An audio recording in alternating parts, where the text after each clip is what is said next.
Hello.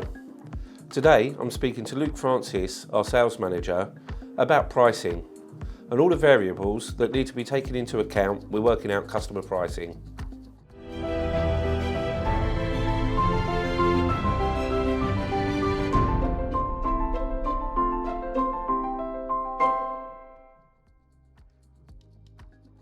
Hi Luke, thanks for joining me today.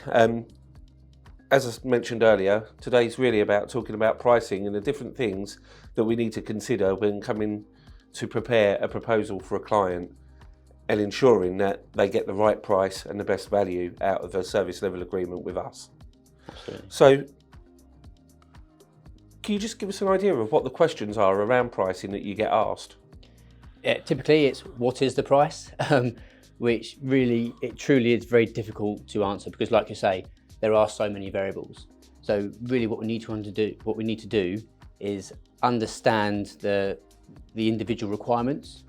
One of the biggest variables for our pricing model is number of users.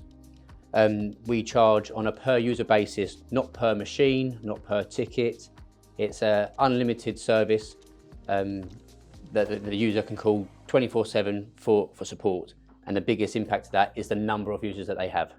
So I guess from that standpoint, it's important to mention that we don't offer a one-size-fits-all solution, and it's very much tailored to the individual client requirements. Absolutely, yeah, and that's why the first meeting that we have is so valuable because, like you say, it is tailored to individual requirements.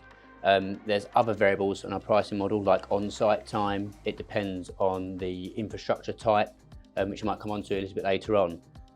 But yeah, we really need to understand what's important to the client and really tailor-make our support package to their needs.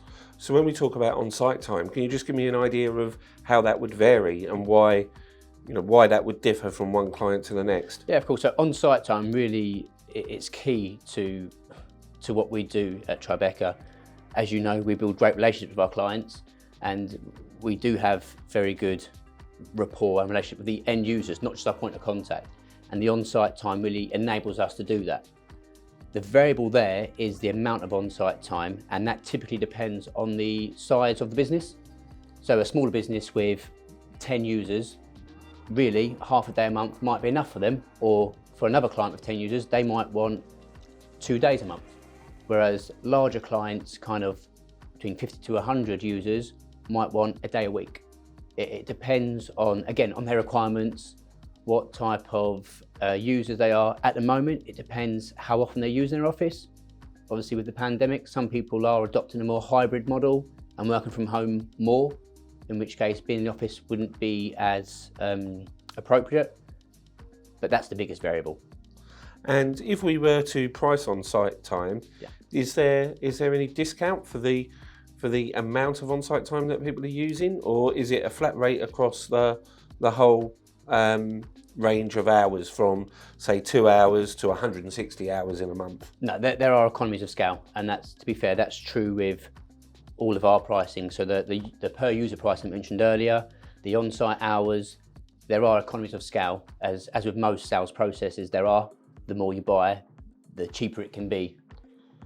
And when we think about our pricing, are there any other factors that could affect price, such as servers or systems, or how do we deal with the physical hardware or the infrastructure that a particular client could be using? Yeah, absolutely. So there is a charge per office location as well. So a client that has 4 global offices, there is a cost per office attributed to that. That covers networking equipment, core equipment like switches.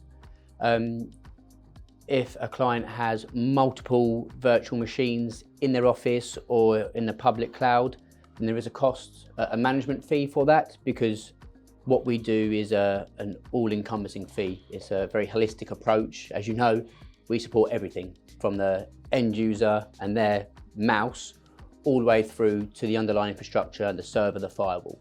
So we take full management of that, including patch management. So yeah, depending on the number of virtual machines that they have will impact the cost. As well as that, if the infrastructure that the client wants or the business wants is to host that with us in our private cloud, although there's not a management fee there, there is then a hosting fee, which is based on the amount of capacity that they need. Okay, so what would happen around security? I'm guessing that there's different levels of cybersecurity package that are available to clients. Is that all at one fixed cost or included in the price, or? No, again, it's very consultative. We can absolutely meet with two businesses that on paper look exactly the same, but actually the attitude to risk is very different. We do see that a lot, although we do specialise in alternative investments. People have different attitudes to risk, and we see that in the type of infrastructure that they use, as well as the cybersecurity tools that they use to defend against attacks. We do have kind of standard recommendations that would be from firewall through to mobile device management, dark web monitoring, and being a bit more proactive with the cybersecurity. But again, it's one of those things where everybody wants the best package they can get, but there's a budget. Everybody wants the best of the best, but not everybody can justify the best of the best, and they have to stick within a budget that they can use towards that. But our recommendations would always be for the infrastructure to be as secure as it can be. Okay, and then I guess another area that we haven't really spoken about is, what about third-party costs? You know, I guess there are some costs that we're not in control of that we will incur on behalf of our clients, or that our clients would need to take care of themselves depending on their preference, you know, such as licensing, you know, Office 365, other cloud providers. How's that all priced? Yeah, so we are a partner or a reseller with the vast majority of vendors. Microsoft, we're a gold partner with, so we can get very competitive pricing. But like you mentioned earlier, there's no obligation to get that through us. Any third-party licensing, the client can buy directly if they would rather. Depends on the approach. Some of our clients and prospective clients would prefer one invoice for IT that covers everything. Others would like to go and get that directly. But we have a dedicated purchasing team that deal with licensing, subscription renewals. All the third-party licensing will go through them. Okay, so could you just give me a quick summary on you know, where we are with price? Yeah, absolutely. So as we mentioned, pricing is really variable. There are a lot of factors that we need to consider. That's why that first initial meeting is so important. The more we know about the business and the requirements, the more accurate the pricing can be.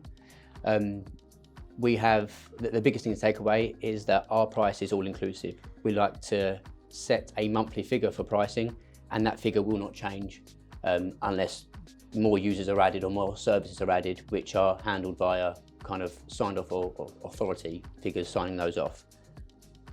Okay, and I guess the other thing that can change to the monthly billing would be, of course, if Microsoft increase their fees, that will be passed on by us to the client, because obviously we can't absorb those sort of costs. Absolutely, yes. So all third-party licenses are dealt outside of our contract, so our fees will remain as they are within the contract, but third-party licenses are obviously subject to change depending on the vendor.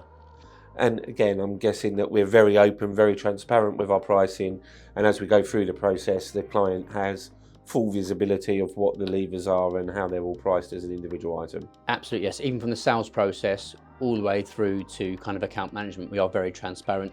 The proposal itself will break down each line item with an individual value and itemize that, so you can see the total. We have service expansion tables, so everybody can see if and when the business grow, what that does to cost. We quite often get asked in the sales process to forecast growth and add that to the predicted costs as well. And like you said, all the way through to account management, that's detailed, and we're very transparent with that. Thank you for watching this video. I hope it's given you enough insight into our pricing model and how we price our services to our clients. And if you'd like to contact us, please contact myself or Luke via the links in the description below. Thanks again for watching.